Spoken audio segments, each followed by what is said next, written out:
Yo client. Okay, so for today's vlog ang gagawin natin ito Kia, bali nalaglagan siya ng mangga, and itong bumper niya nataklap na yung pintura.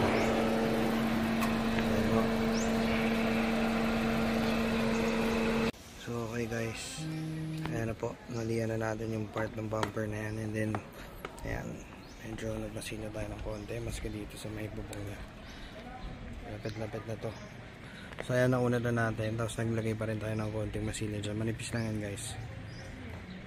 Guys, so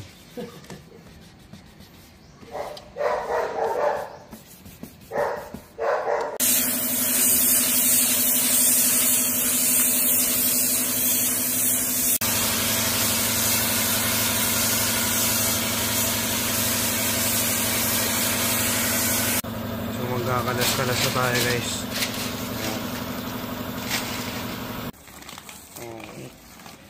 Done na, done.